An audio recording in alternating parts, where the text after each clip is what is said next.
Hi hello ನಮಸ್ತೆ ವೀಕ್ಷಕರ ಎಲ್ರಿಗೂ ಕೂಡ ನಮಸ್ಕಾರ. Voice of people Kannada YouTube ಚಾನೆಲ್ಗೆ ತಮ್ಮೆಲ್ಲರಿಗೂ ಕೂಡ ಪ್ರೀತಿಯ ಸ್ವಾಗತ. ನಾನು ಗೌತಮ್ ಗುಂಡ್ಲುಪೇಟೆ ಮಾತಾಡ್ತಾ ಇದ್ದೀನಿ. ಗುಂಡ್ಲುಪೇಟೆಯಲ್ಲಿ ಇತ್ತೀಚಿನ ದಿನಗಳಲ್ಲಿ ಒಂದು ವಿಷಯಕ್ಕಾಗಿ ಬಹಳ ಸದ್ದು ಮಾಡ್ತಾ ಇದೆ. ಕೆರೆಯ ನೀರಿನ ವಿಚಾರವಾಗಿ.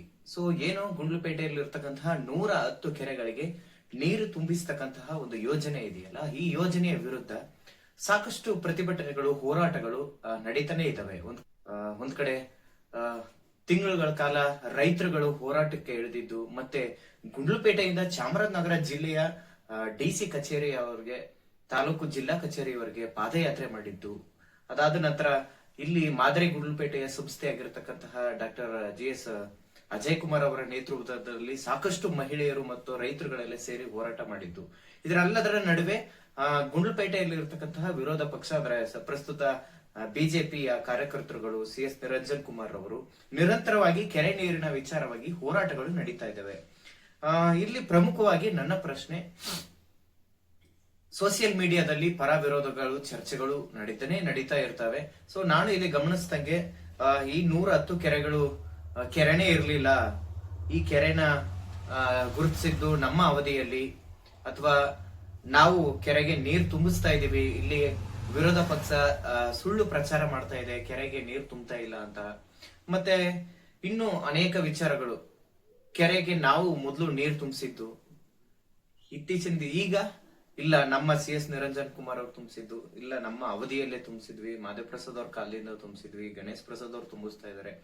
ಹೀಗೆ ಒಟ್ಲಲ್ಲಿ ಈ ಚರ್ಚೆ ಬಹಳ ಸುದ್ದಿಯಲ್ಲಿದೆ ಗುಂಡ್ಲುಪೇಟೆಯಲ್ಲಿ ಹಲವು ದಿನಗಳಿಂದ. ಸೊ ಇನ್ನೂ ಕೂಡ ಹೋರಾಟಗಳು ನಡೀತಾನೆ ಇದಾವೆ ನೀರು ತುಂಬಿಸುವ ಯೋಜನೆಯಲ್ಲಿ. ಇಲ್ಲಿ ಮೋಟರ್ ರಿಪೇರಿ ಆಗ್ತಾ ಇದೆ, ಅಲ್ಲಿ ಏನೇನೋ ವರ್ಕಿಂಗ್ ಟೆಕ್ನಿಕಲ್ ಇಶ್ಯೂಗಳಿದಾವೆ ಅಂತ ಸಬೂಬನ್ನ ಕೊಡ್ತಾ ಬಂದಿದ್ದಾರೆ. ಮತ್ತೆ ಇನ್ನು ಮುಂದೆ ಹೋಗಿ ನಾವು ಇಲ್ಲ ನೀರು ತುಂಬ್ತಾ ಇದಾವೆ, ಹಲವು ಕೆರೆಗಳಿಗೆ ನೀರು ಹೋಗ್ತಾ ಇದೆ ಅಂತಾನು ಕೂಡ ಇದೆ. ಸೊ ಇಲ್ಲಿ ಹೋರಾಟ ಮಾಡುವ ರೀತಿಯಲ್ಲಿ ಹೋರಾಟಗಾರರನ್ನ ಅಥವಾ ಹೋರಾಟ ಮಾಡುವ ಧ್ವನಿಗಳನ್ನ ಅಡಗಿಸುವ ನಿಟ್ಟಿನಲ್ಲಿ FIR ಬೆದರಿಕೆಗಳು ಮತ್ತೆ ಇನ್ನಿತರ ಬೇರೆ ಬೇರೆ ರೀತಿಯಲ್ಲಿ ನಡೀತಾ ಇದಾವೆ ಅಂತ ಸೋಷಿಯಲ್ ಮೀಡಿಯಾದಲ್ಲಿ ಸಾಕಷ್ಟು ಚರ್ಚೆಗಳು ನಡೀತಾ ಇದಾವೆ. ಕಳೆದ ದಿನ ಪ್ರೆಸ್ ಮೀಟ್ ಕೂಡ ಮಾಡಿದ್ರು ಮೂಡ್ನಾಕುಡು ಪ್ರಕಾಶ್ ಅವರು. ಈ ತರ ಸೋಷಿಯಲ್ ಮೀಡಿಯಾದಲ್ಲಿ ಶಾಸಕರನ್ನ ಪ್ರಶ್ನೆ ಮಾಡಿದ್ರೆ ಪೊಲೀಸ್ ಕೇಸ್ ಹಾಕ್ತಾರೆ, FIR ಅನ್ನು ಭೂತನ ಒಂದು ಬೆದರಿಕೆಯನ್ನ ಹೊಡ್ತಾರೆ ಅಂತ ಹೇಳಿ ಸಾಕಷ್ಟು ಸುದ್ದಿಯಲ್ಲಿ ಇರ್ತಾ ಇತ್ತು. ಸೊ ಪ್ರಜಾಪ್ರಭುತ್ವದಲ್ಲಿ ಪ್ರಶ್ನಾತೀತರು ಯಾರೂ ಇಲ್ಲ. ಸೊ ಯಾರೇ ಆಗ್ಲಿ, ಆಡಳಿತದ ಅವಧಿಯಲ್ಲಿ ಇರ್ತಕ್ಕಂತಹ ಅಧಿಕಾರಿಗಳನ್ನೇ ಆಗ್ಲಿ, ರಾಜಕಾರಣಿಗಳನ್ನೇ ಆಗ್ಲಿ ಪ್ರಶ್ನೆ ಮಾಡ್ತಕ್ಕಂಥದ್ದು ವಿರೋಧ ಪಕ್ಷದ ಅಥವಾ ಪ್ರಜಾಪ್ರಭುತ್ವದಲ್ಲಿರ್ತಕ್ಕಂತಹ ಜನರ ಒಂದು ಕರ್ತವ್ಯ. ಸೊ ಇಲ್ಲಿ ಸಾಕಷ್ಟು ಪ್ರಶ್ನೆಗಳು ಎತ್ತುತ್ತಾ ಇದಾವೆ ಕೆರೆಗೆ ನೀರು ತುಂಬಿಸೋ ವಿಚಾರದಲ್ಲಿ. ಸೊ ಇಲ್ಲಿ ಕೆರೆಗೆ ನೀರು ತುಂಬಿಸ್ತಕ್ಕಂಥದ್ದು ಇಂಪಾರ್ಟೆಂಟ್ ಅಷ್ಟೇ.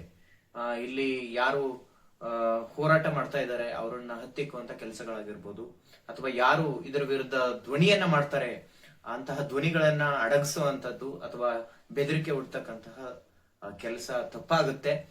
ಸೊ ಇಲ್ಲಿ ಪ್ರಾಮಾಣಿಕವಾಗಿ ರೈತರು ಕೆರೆಗಳಿಗೆ ನೀರು ತುಂಬಿಸೋದಕ್ಕೆ ಬೇಡಿಕೆ ಇಟ್ಟಿದ್ದಾರೆ. ಸೊ ಆಡಳಿತದಲ್ಲಿರ್ತಕ್ಕಂತಹ ಕಾಂಗ್ರೆಸ್ನ ಗಣೇಶ್ ಪ್ರಸಾದ್ ರವರು ಈ ಒಂದು ಕೆರೆ ನೀರಿನ ತುಂಬಿಸೋ ವಿಚಾರವಾಗಿ ಶೀಘ್ರಗತಿಯಲ್ಲಿ ತಮ್ಮ ಕ್ರಮವನ್ನ ಕೈಗೊಳ್ತಾರೆ ಅಂತ ಅಂದ್ಕೊಂಡಿದ್ದೀನಿ. ಕಾದು ನೋಡೋಣ. ಹೋರಾಟಗಳು ತೀವ್ರಗತಿಯಲ್ಲಿ ಇನ್ನೂ ಕೂಡ ನಡೀತಾನೆ ಇದಾವೆ. ಬಟ್ ಮುಂದಿನ ಹಂತದ ದಿನಗಳಲ್ಲಿ ಇದು ಯಾವ ರೂಪಕ್ಕೆ ಹೋಗಿ ತಲುಪುತ್ತೆ ಅನ್ನೋದನ್ನು ಕೂಡ ನಾವು ಕಾದು ನೋಡೋಣ. ಹೀಗೆ ನೋಡ್ತಾ ಇರಿ voice of people Kannada YouTube channel. ಎಲ್ರಿಗೂ ಕೂಡ ನಮಸ್ಕಾರ. ನಾನು ನಿಮ್ಮ ಗೌತಮ್ ಗುಂಡ್ಲುಪೇಟೆ. Thank you.